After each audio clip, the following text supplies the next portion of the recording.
Hello, and welcome to the Only Women Entrepreneurs podcast, or O.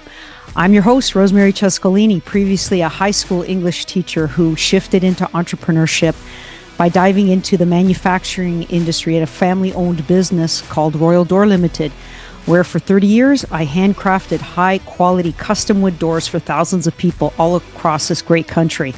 Now I'm the host of O, a podcast and organization built from the ground up to empower young women as they explore entrepreneurship and alternative careers.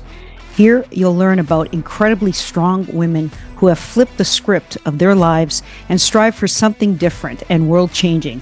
Along the way, we'll break down the invaluable lessons and wisdom they have to offer. Our guest today is Lindsey McGarry, a passionate entrepreneur and visionary who co-founded ALM Construction Landscaping Inc. in Ottawa. With over a decade of experience, ALM stands as a beacon of exceptional craftsmanship and ethical business practices.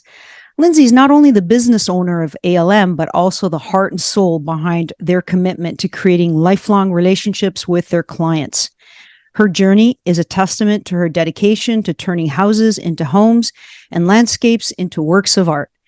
Lindsay's deep understanding of design, coupled with her genuine desire to provide the best quality, drives ALM's mission.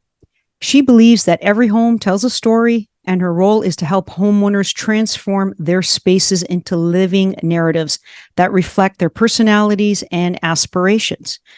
Please join me in welcoming the visionary business owner of ALM Construction and Landscaping, Lindsey McGarry. Thank you so much for having me. Really, really glad to be here today. Thanks. Okay, so let's get started with, if you wouldn't mind sharing a little bit of your educational experiences with our community. Of course. So my education, my background, my first career was actually in social work. So I went to school for child and youth counseling and worked in domestic violence and violence against women. So I worked with moms and children transitioning to living on their own, leaving domestic violence, and supporting that journey in that space. That must have been a difficult job for you to do. It had its parts for sure. It was the part that I struggled with the most was being powerless or working within a system where we were often had our hands tied on how much we could help. And that's what really made me kind of sit back and know that it wasn't going to be forever for me, that I had a lot more that I wanted to offer the world, and that I needed nobody to tell me I can't do it. I can't help. I can't support. I needed to be in control of that piece for myself. So we started our company about 10 years ago now. And I started that while I was still in my field of social work. And then really just kind of clicked for me one day that it's time to move out of that field altogether, but to take a lot of the skills that I had from there and bring them into something, again, that I did have power to create change in. Wow, that's very inspirational. And I think our histories are pretty much aligned. As a high school teacher, I went in with the naive viewpoint that, you know what, I want to share my experiences with young minds. So 3 classes a day, 30 students per class. And I had the privilege and the opportunity of shaping 90 young minds one semester at a time. And I took my job very seriously because along the way, I've had really good mentors, and most of them teachers. And I wanted to have the same role in their lives because I was working in the inner cities where, you know, kids didn't come from the best circumstances, and probably you can relate to that. And maybe school was the only place where they could feel safe and secure and perhaps provide hope. And that's what I really wanted to do.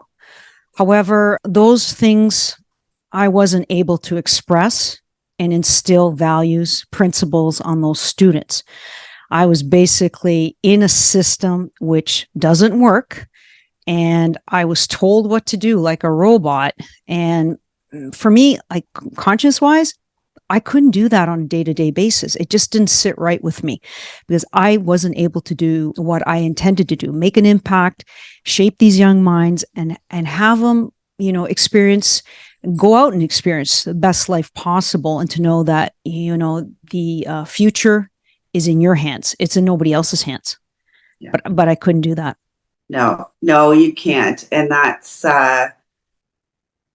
it's so too bad, because I think as women, we have this nurturing instinct, and we really want to see the next generation have more opportunity and just the power to make more informed decisions. But the more you get into the system, in whatever capacity you choose, you realize they don't really want us to share that piece. They don't want us to be able to empower, to teach kids how to learn, teach kids how to think.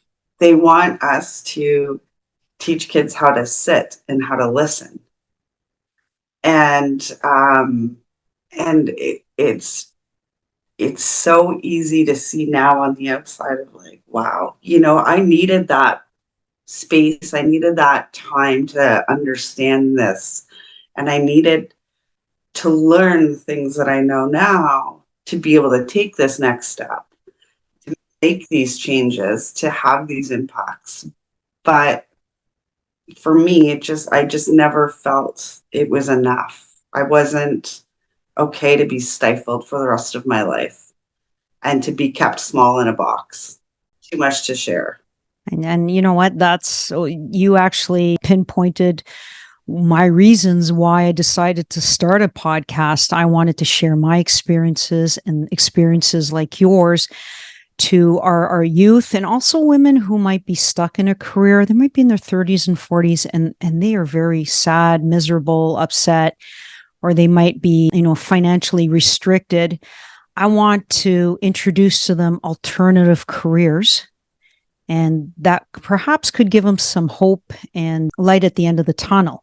So right now we can't probably do it through the school system, but we have this incredible piece of technology here called the internet.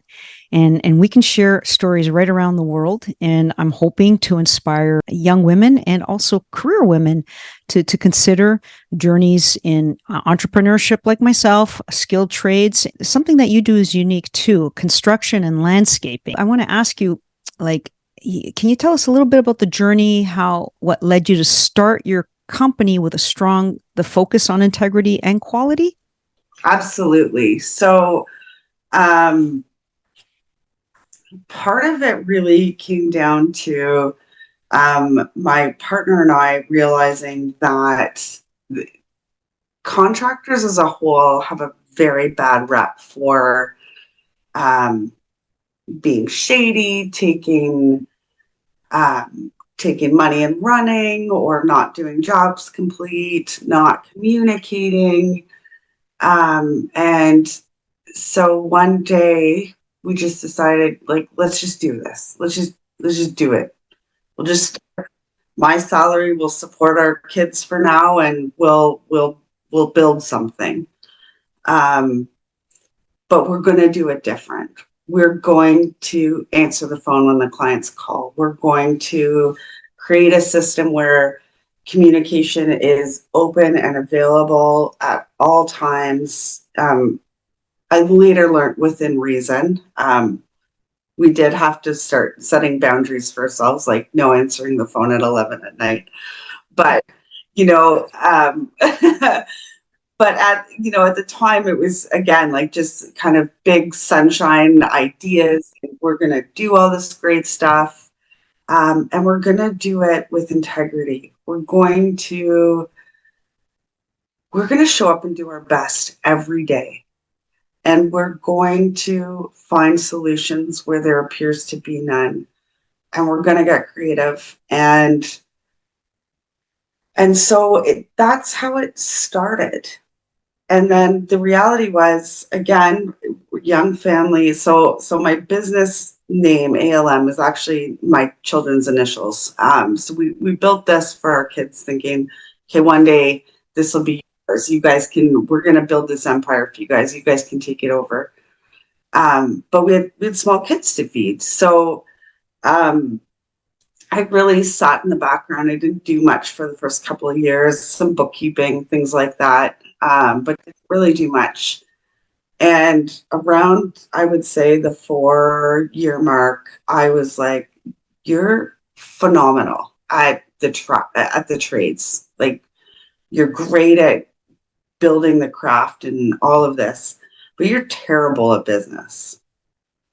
And so, for my last year and a half ish in the social work career, I worked a lot of night shifts. I started studying business and finance at night on my night shifts. So I kind of geared myself up, and I would go into work, and it's quiet at night, and I would just study. And I came up with this plan where we're going to rebrand. There's like no women-owned construction companies in Ottawa. There is a few. There is a few now, and we've all connected, and we love working together, and that's a totally different story. But there is none. So I can bring this woman's touch, and I'm like every other housewife out there that loves HGTV. So I started studying design. Like, we all want those dream homes that Sarah and Brian Baumler are building. Well, we can do that. What do we need to know? And so I just dove into learning. And then when the day came, and I don't even remember the moment. I just remember being like, I came home and I was like, I quit my job. Oh, that's a big step. And my partner was like, "No, you didn't." And I was like, "No." Because it was a government job, right? And it had security, had benefits. Same with me with the teaching. Like, oh my gosh, is this going to work? That's a big risk. Yeah. And I just hit my 10-year mark. So I actually just hit 5 or 6 weeks vacation or whatever. And it was like, "No, you didn't." And I'm like, "No, I just quit. Like, I'm going to throw up. Like, I don't know, It's a big decision. It was, and it was one I made all on my own. It wasn't something that we talked about ahead or anything. And I did that. And then the craziest thing happened. So I gave my 2 weeks notice. I finished out my 2 weeks. And 3 weeks later, I was in a car accident and put on bed rest for 4 months. That must have been a very traumatic experience. It was wild, because what happened was, and I talk about it now, but at the time it just seemed very natural. There was no, like, now I think about divine alignment, but it gave me 4 months to study some of the world's best entrepreneurs that came from nothing, that were hungry, like physically hungry, that had to dig from nothing to build what they have today.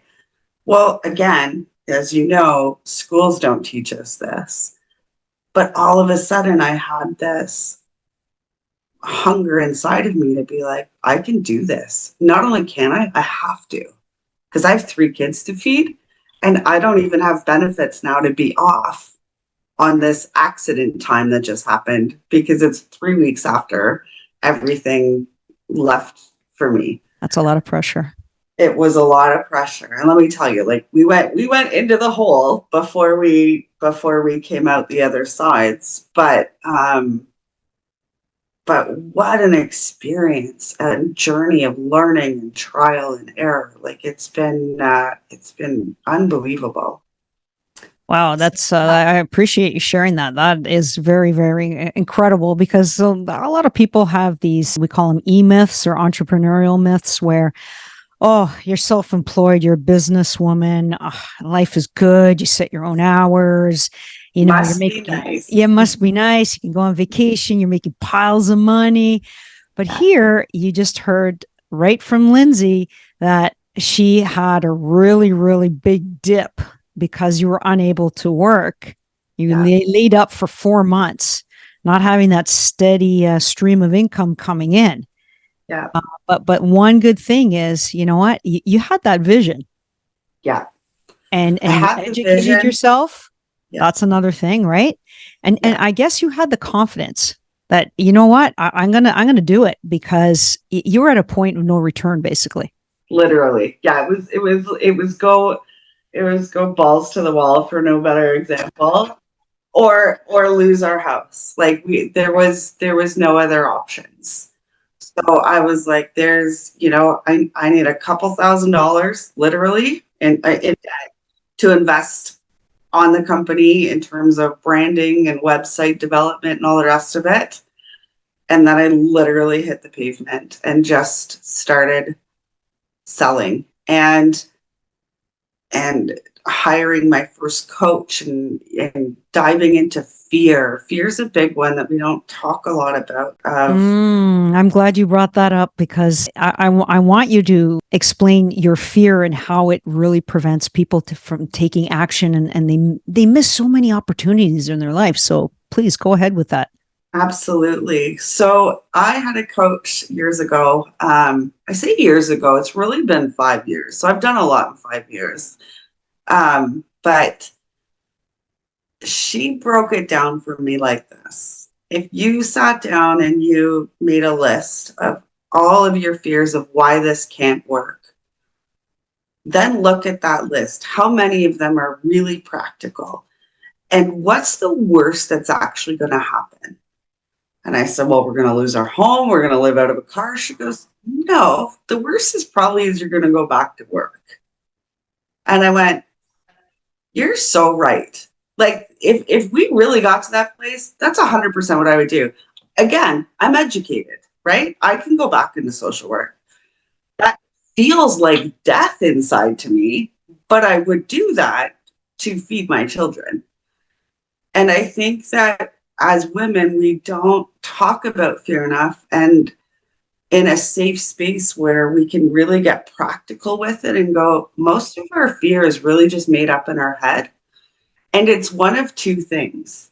It's our mind trying to remind us of something that happened before that didn't work out. And so it's going, remember last time this happened, don't do it again.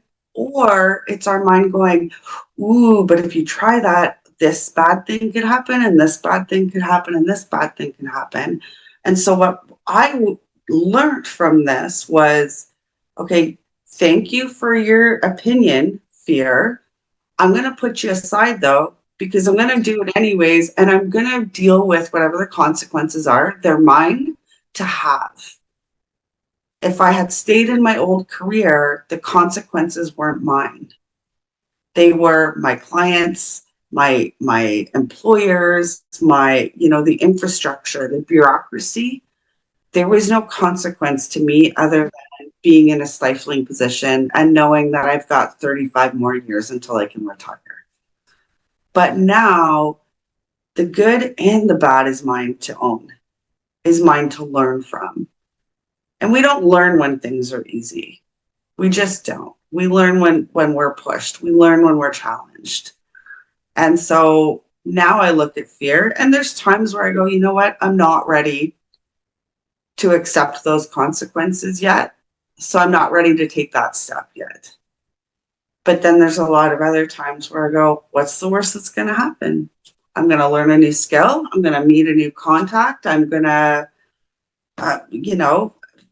who knows what it could be, but it's going to probably open another door for me. You know what? I have 3 important takeaways from what you said. Okay. So dealing with fear. Okay. We all are afraid of doing new things, trying a new sport, trying a new job, on and on and on. The thing is, it's what you have here, and it's change. You got to change the narrative in your head. And that's one thing that I also am offering young people that need not only business coaching. If you want to start up a business, sure, I can help you with that.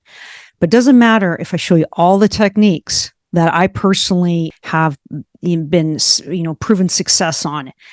If you don't change the narrative in your head, doesn't matter how many things I show you and teach you, you're not going to reach your end goal. And so I decided to work with personal development coach in the United States.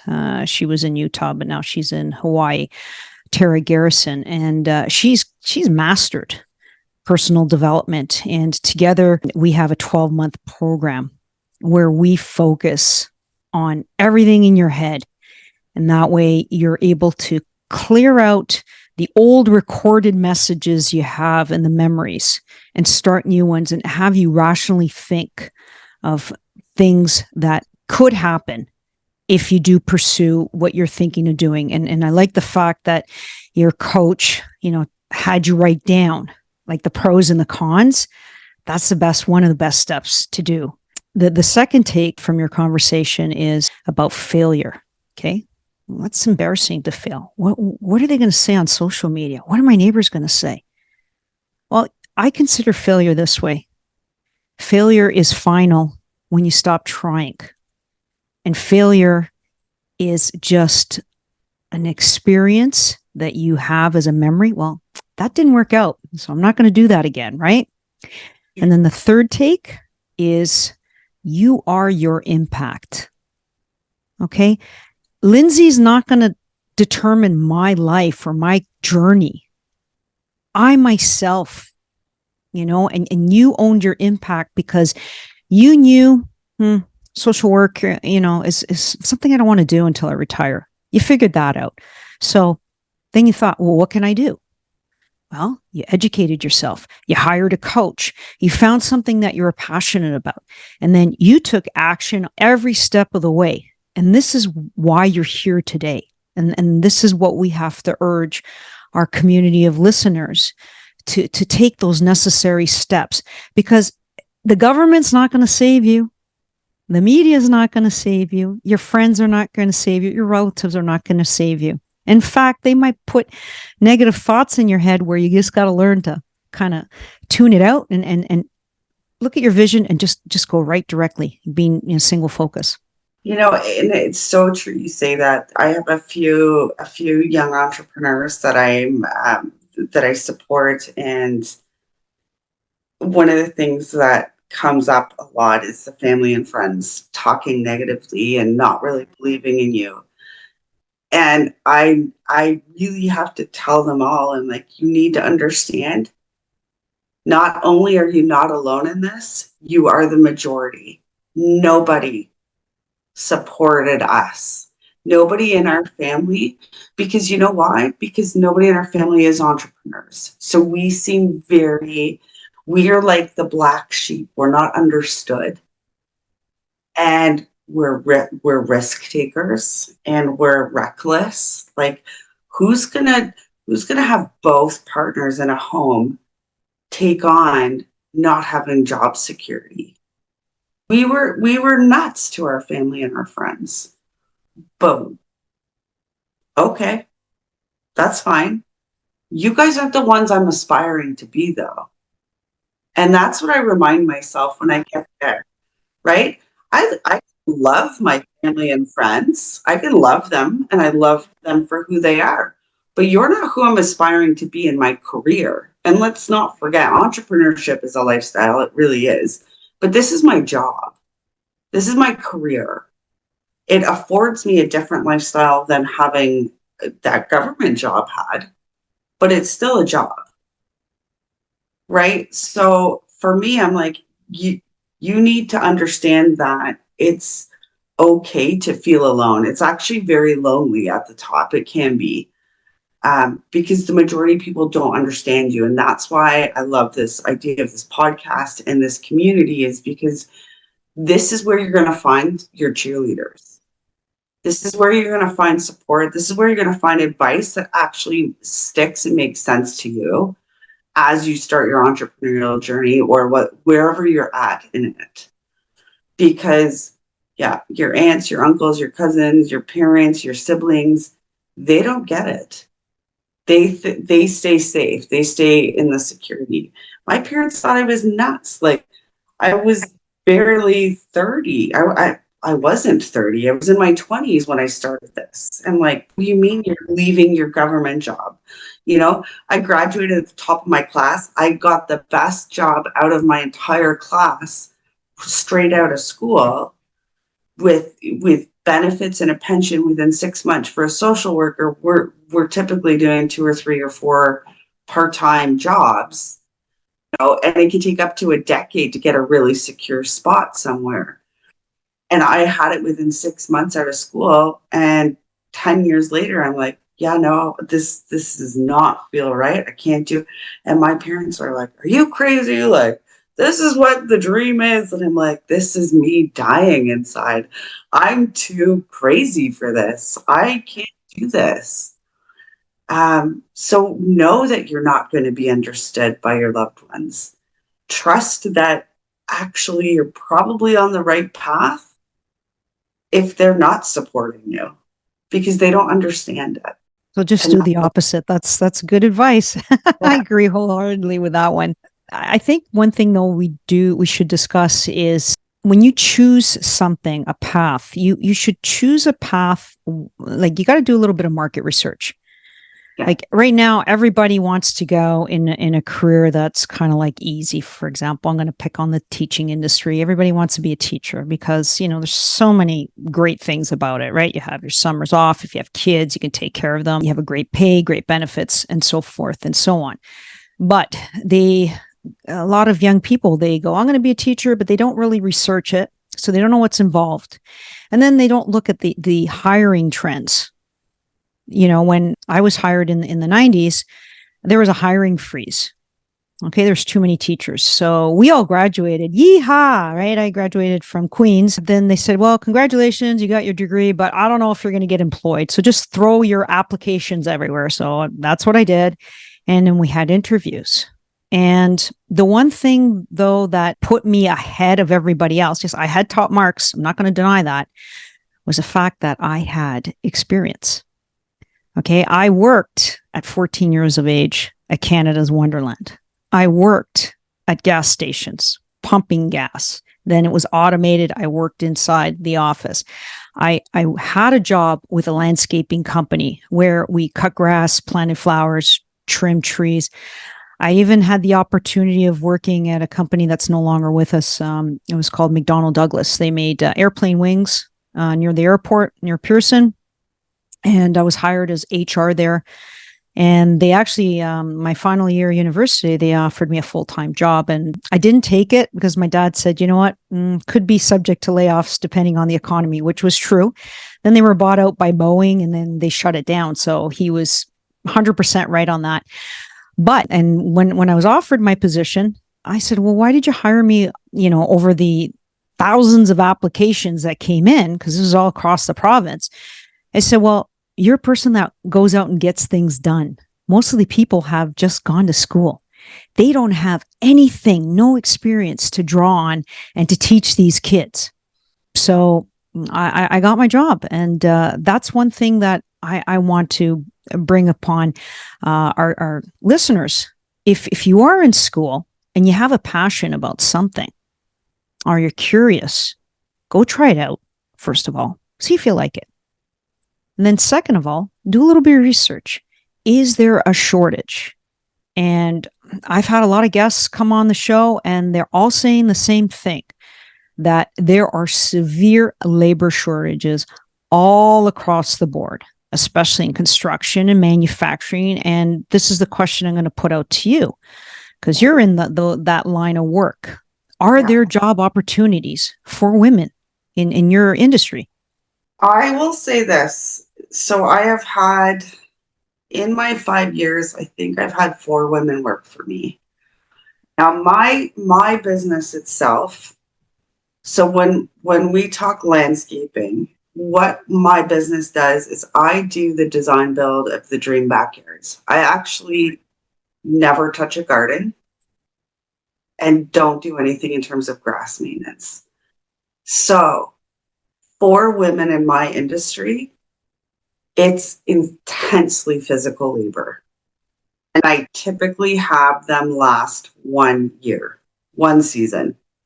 It's very transitional. So, is there job opportunities? Absolutely. Are the job opportunities in line with people's expectations?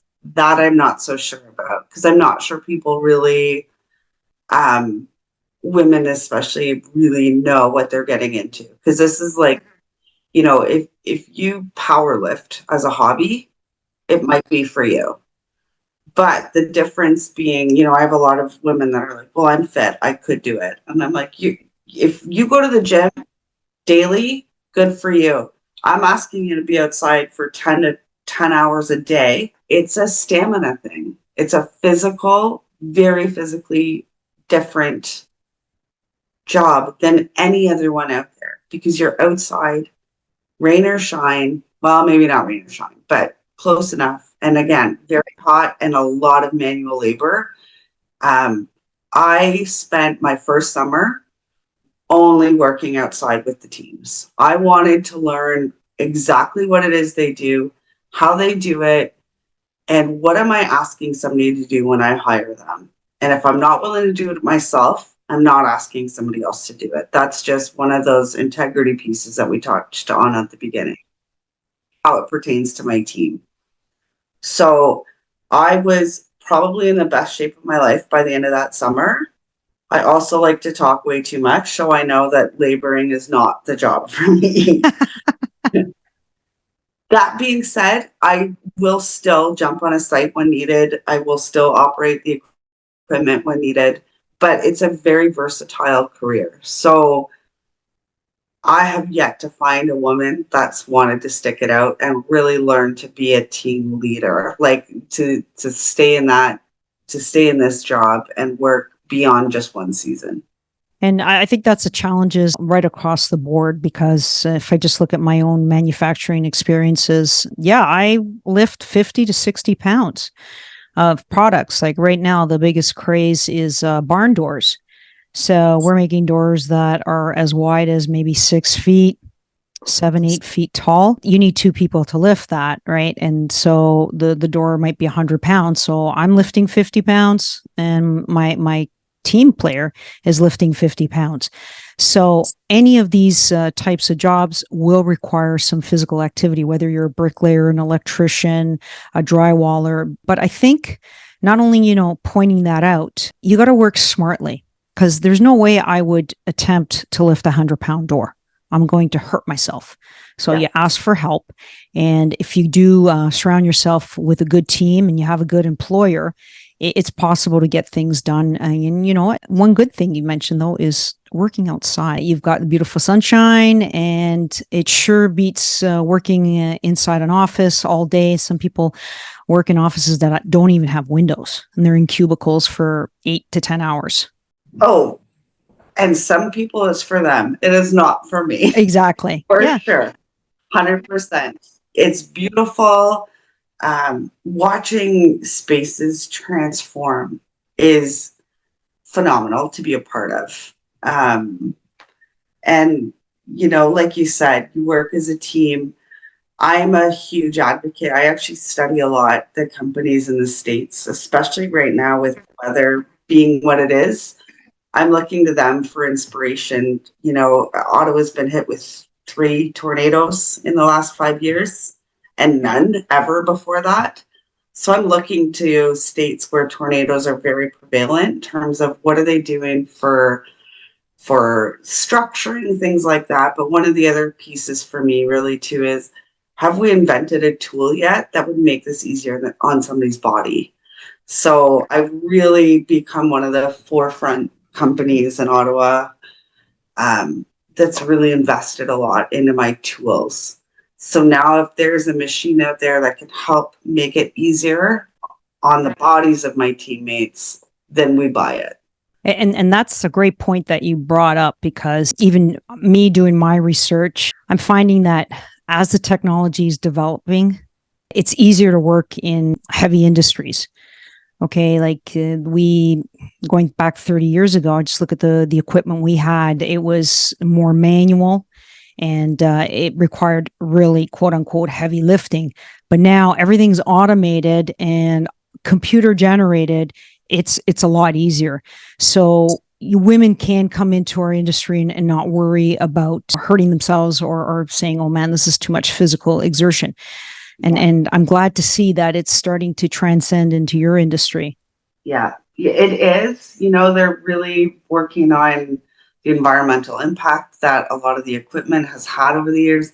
And I think we still have a long way to go in terms of inventing, but it's there now. And there's a lot of resources being put there. So we're coming along. Obviously, my industry, I believe, is it's going to be one of the last standing like non-green industries. Everything's got to be trucked, fuel efficiency cannot be a factor when strength needs to be, right? We're lifting today alone on one of my sites. The stones are 200, 300, 400 pounds per piece. That can't happen by hand. We need equipment there. Oh, for sure. And as much as I've looked into the electrical equipment that's out there to try and go green, it's just not strong enough yet. No. And I'm hearing that also in the mining industry, where they still have to use diesel powered simply because they need that brute strength. And the ironic thing about, okay, we've got electric cars, but to do all the mining that they need to create the batteries and the car themselves, they're creating a lot of pollution just from the equipment they're using to extract the minerals from the earth. So that's something that we have to work on. And I'm hoping that somebody out there is doing that right now. And then hopefully we'll see it within our lifetime to clean up on that. But I just want to sum up, though, there are possibilities and a lot of options for you. Just got to explore something, right? You don't have to do the intense labor. Like if you're in a construction site, and I know they need manual laborers to go in and dig in areas where machines can't get to. But if you're working in a subdivision and you want to be a machine operator, you sit in a nice machine, air conditioned, right? Heated. And all you do is you're operating the machine, excavating, picking up dirt and dumping it in a dump truck. And away you go. So that doesn't really require a lot of physical inertia, right? You just need that training on that machine. Absolutely. And I mean, I operate our machinery too. I'm certainly not the best at it, but I'll do in a pinch. And I think that that's part of the fun part, in my opinion, of my industry and my business specifically, is there is lots of different, like no 2 days are the same. And so many different opportunities to try different things. And I really try and push my younger men and women that come in to me to, when we have the space for it, to give them opportunities to use that equipment, to get better at it. But we have a ton of women in Ottawa now operating equipment and trucks everywhere. And I know quite a few male business owners that fight over those women, because you know what? We work harder than all the guys because we have something to prove. We have to prove that we deserve a seat at the table. And because of that, we're the hardest working of the bunch with the least amount of attitude. Yeah, and that is a really important point that you just stated, because to have credibility in a male-dominated industry, you just can't show up and say, hey, I'm here. No, you have to learn and put your head down, watch what everybody's doing, learn what they're doing. Okay, well, if they're doing it wrong, I'm not going to copy, but anything that they're doing in a correct manner, you got to replicate, but you got to replicate it better. And then once you're able to prove your quote unquote worth, then you start getting a little bit of respect. And then they come up to you and say, hey, I need your opinion on something else, which is the best part of your journey, because we see things differently. You did mention that earlier in our discussion, and we can bring ideas that perhaps maybe our male counterparts don't see. And so we can bring a whole new viewpoint onto the job and create something that's very special and unique. Absolutely. Absolutely. Like for me, my social work plays a huge part in that. when I go to meet with a client, that my primary goal when I'm meeting with a client is to really get to know them and to work out. My whole career was focused on communication. So my whole basis now with that is, how do I figure out what it is that you want as a client? Right. And so how do I make your dreams come true? Because a lot of people don't know. Well, for me, and this is what made me very unique in my industry, in my city, was that I was able to go to people and they would say, well, I don't know. I don't like what I have, but I don't know what I want. So I basically created this list of questions that anyone could ask, but that I specifically ask to get to know my clients. So that's my unique take. I think every woman that wants to go into entrepreneurship has to think, after that market research is done, like you talked about, is how do I make myself unique? What skills do I have that really work well? And what skills can I build on? And what skills do I need to develop so that I can create my own unique strategy? So for me, it's really about taking that time with the clients off the get-go. Like, how can I make your life better? What, by having me here, what's the impact you want to see? And we take it from there.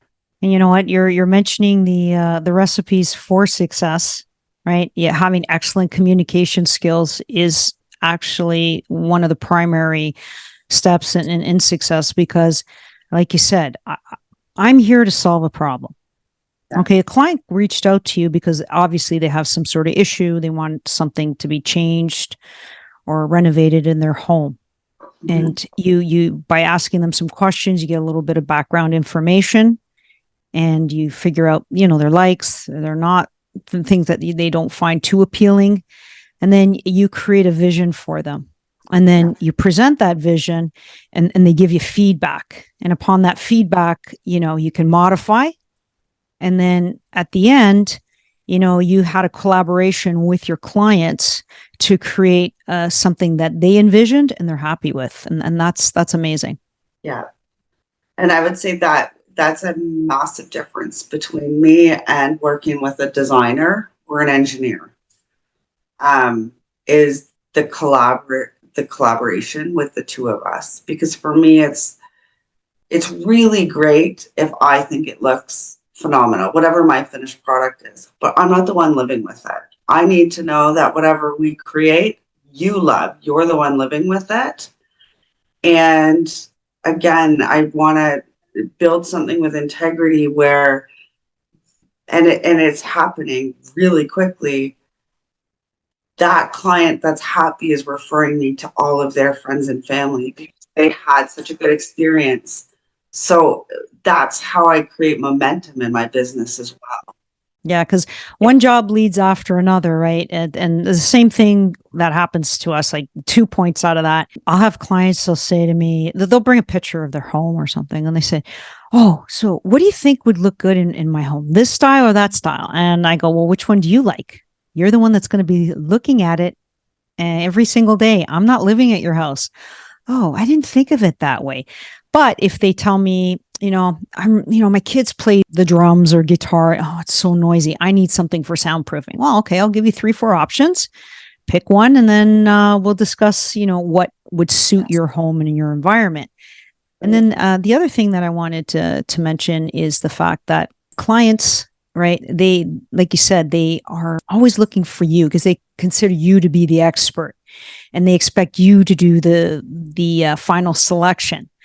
But you have to let the clients decide the final outcome, because that point is so important that you're gonna. One question I do ask them is, how long are you planning to stay at this house? And if they say, oh, I'm going to stay 10, 15 years or until I retire, okay, great. So we're going to pick according to what you like. But some homes are fixer-uppers and they, want to do a quick flip. Well, then we're going to look at trends. Yeah. So then you give them that comparison so that they have the choice at whatever stage of life they're in, right? Yeah. Well, and that's your expert level. I actually start with how long have you lived here? Because if there's a certain level of neglect on the space and they've lived there a while, then I know, okay, maintenance isn't really your thing. So I'm going to tailor my design to know that, okay, you're not, you really don't want lots of big gardens because gardening is obviously not something that's a priority. Um, I'm going to ask more questions to find out, is it something that you just dislike? Is it a physical ability thing? But I'm going to find out, okay, so if you've been here a while, that's one avenue. If you just bought the place, okay, that's another one. What do you like? Then we're starting with a blank slate here. What do you guys want to see happen? How do you use it? Especially like during the pandemic was mind blowing to me because like that was meeting after meeting because everybody all of a sudden had a boatload of money.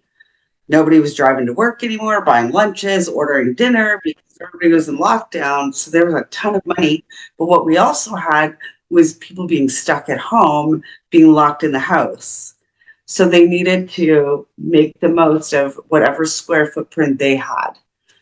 Um, so it went from, the whole gambit of this is the only space my kids are going to be able to visit with their cousins with is outside in this backyard to actually we're grandparents, but our grandchildren don't live here. This is really just for the two of us, right? So taking that time to ask questions and build some kind of structure in terms of how you're going to interview your clients really, really helps me focus how that I build that relationship with them right from the first 5 minutes of meeting them. That's excellent advice. That's Yeah. a good way to approach it. And you know what? Knowing your client is the best outcome you can possibly have, right? And then you'll get the further referral from it. Yeah. So I was wondering, could you share a story of a challenging interior renovation project where your team's determination and problem solving skills ultimately led to a successful end result? Ooh. Sure. I'm gonna go with this is probably another pandemic one. But we were on track to start a full main floor remodel. Um, and Doug Ford gave us 48 hours before the stores were to close. Yes, I remember that time. That was busy 48 hours. It was a busy 48 hours, 2 days before Christmas. Um, I've never had to be so organized in my life though, because my guys were off on holidays for the holidays. And I had to mobilize the teams because we literally were like that start the car commercial from IKEA. We had to mobilize the trucks and run in and buy as much as we absolutely could have within that 2 day span to get started. And so that entire project, nothing went smoothly and stores were closed. And even in terms of permit meetings, inspections with the city officials, we had different tradesmen.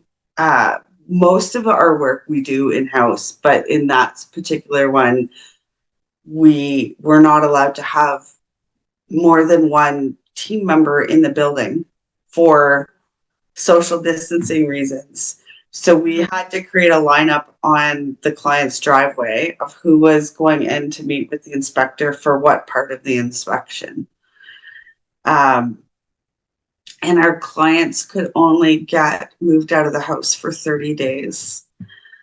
And at first we were like, this will be fine. 30 days, we'll be okay. And then the announcement was made and it was like, oh God, now what? Because they couldn't extend. And man, oh man, did we work our butts off. and they did have to live in their basement, but in the end, they are ecstatic with their product.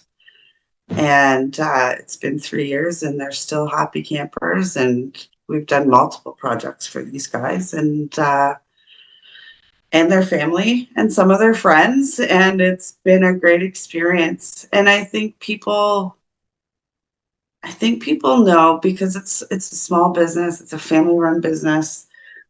If you can see that we're doing our absolute best, then that's all that they can ask of us. And I'll be really, really honest. If I get a feeling that somebody's ethics and values may not be in line with mine as a potential client, somebody that maybe wouldn't care in that situation, that despite trying our best and having what's going on, I probably would choose for them not to be my client. And I will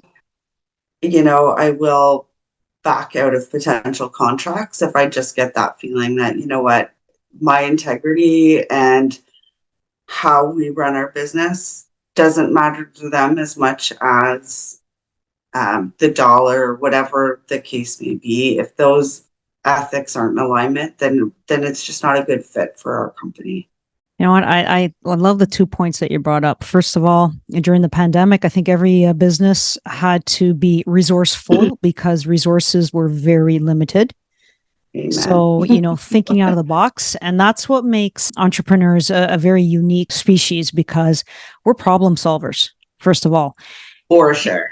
For sure. And you know what? If I don't have a particular material in stock and I can't get my hands on anything, so you think quickly, okay, what can I do to replace it? And you know what? You come up with solutions. That's the first thing. And then the second take is about clients. There's one big business thing that I can't tell people enough is your job as an entrepreneur is not to serve everyone in the marketplace. You select the customers that are suitable to you and your services and your products. Because, yes, everybody loves to take all the clients on and make the money and stuff like that. But if your product or service doesn't suit what your client's looking for, or maybe what you said, ethics, then it's just better to decline. When I get clients that want me to make their front door out of exotic woods, there's two problems with that. One, I do care about the environment, and we are an environmentally friendly company, and I don't want to plunder the planet because we got other generations coming. But the other reason is sustainability, and you can't put a product that was grown in sensitive areas like the tropical rainforest and bring it to a country like Canada where you have 4 seasons. And I'm very upfront. I go, you know what? It's a nice design. I'll make it out of one of the wood species that is native to our country. But honestly speaking, I'm not going to make it out of something Brazilian mahogany or cherry or gumwood. It's simply not going to last. And then they kind of get a little offended, or they get mad at me. Oh, you just don't want to do it. I go, no, because I know for a fact within 6 months, there's going to be a problem with that. And then you're going to come back and then say, you know what? You knew as a manufacturer. Why didn't you tell me this? Mm-hmm. So I say, I give them the names and phone numbers of my competitors. Please go visit them. And they do. A lot of them do. Some of them, take my advice. And they'll come back 6 months and they said, you know what? We did buy that door from your competitor and we have structural issues. And I said, well, I'm sorry to hear that. Yeah. What do you want me to do for you? Can you fix it? I said, nope. No, not my product. I'm sorry. Please go back to your manufacturer and they will deal with it. Oh, they don't care about me. It's a final sale. And I said, you know what? The only way I can help you is you buy my product and I can warranty it. Yeah. So that's one important piece of advice to keep in mind. Huge. And that's such a good point. So for me, my big sales pitch to my landscape clients specifically is I can't beat Mother Nature. And I don't care what landscape companies come in before me or is coming in after me to compete with me and promise you the sun, moon, and the stars. Like, we can't beat Mother Nature, so I'm not trying to. So I'll be really, really frank. We've gotten this far with technology. We can go this far with how we build it out, but I can't promise it's never going to sink. Ottawa specifically can go from -30 to +3 in 2 days. Well, a freeze thaw cycle like that is going to wreak havoc on the landscape. I'm going to do everything in my power for you to not call me back and say, Lindsay, but I'm also aware that it could happen. And that's why I want you to have a great experience so you're comfortable to call me next spring and say it's happened. But I can't promise you it won't happen. Nobody can promise that. You know, our city's been decimated by tornadoes in the last 5 years, like decimated. And we have what we call the 100-year storms in Canada that are, well, I think worldwide realistically, but in Canada specifically, I can speak to where once every 100 years we get a storm like this, is how they kind of call that out. Well, Ottawa's had 5 of those this year already. So our climate change is really, really happening. It's really concerning. And so it's really, in my opinion, changing my industry. And so again, I think it's just that communication with the clients. It comes up. Now, this is my industry specific, but yours, same thing, right? Like we live in Canada. We don't have exotic wood here for a reason because it can't thrive. Thank you. Right. Yeah. And a lot of people don't know that, right? And again, it's just part of educating them and saying, I'm sorry, it just can't happen. Yeah. But I love your take about, hey, nature created it, but I can't go against it. I'm not supreme to nature. I have to respect it. Yeah. We have to respect it, to work with it, and we're not going to win. So at the cornerstone of O is a dedication to empowering women in entrepreneurship and alternative careers. As a woman in construction and business industry, how do you envision your role in empowering, inspiring other women to pursue their own entrepreneurial dreams? Oh, that's such a deep question. I would really love to see myself coaching women within the next 3 years. It's going to happen. I would really like to create an avenue to support women in the journey. It's such a fun ride. It's scary and it's wild, but man, is it ever freeing. We live in a world where the opportunities are abundant for us if we know how to take them. So I really see myself supporting women, and of all ages. I don't think there's any wrong age to decide that today's the last day I'm gonna just live. Tomorrow I'm gonna create. Exactly. There's no restrictions to age. You can start at any point in your journey in life, right? I agree. So for our listeners who want to connect and learn more about you, about your company, they might have questions about a career in landscaping and construction. Where can they go and find Lindsay McGarry?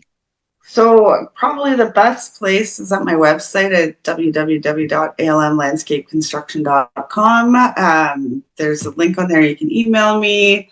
I'm on Facebook, Instagram, LinkedIn. I don't know, all the platforms. That's fantastic. Okay, they'll find you under your name. That's perfect. That's it. You can find me under my name. I keep a pretty open profile out there, just for that reason. And I'd love to hear from other women entrepreneurs as well. I think it's great to create the community that you're doing, Rosemary. So appreciate it. And like I said, I'm not successful without the collaborative efforts and the unification of all women. I call them our sisterhood. We do have to get our message out for sure. And to our listeners, make sure you go out and follow us, follow Only Women Entrepreneurs, follow Lindsay McGarry so that our messages get out. And that's how we get stronger. And I want to thank everybody for listening along to Lindsay's journey. It was really dramatic. I loved it. It was a very deep connection we had. and to listening to our O podcast. If you want to learn more about the podcast and our resources, specifically created for women venturing out into entrepreneurship and alternative careers, just visit my website, www.onlywomenentrepreneurs.com. There you'll also find my personal development and business courses designed to get you to the next level of your personal and professional life. Reach out to me today for a free career consultation, and connect with us on Instagram at Only Women Entrepreneurs, even TikTok, to join a growing group of women who are taking control of their lives. O is here to provide support and guidance to all women from all walks of life on their journey to self-mastery. Thank you so much for listening.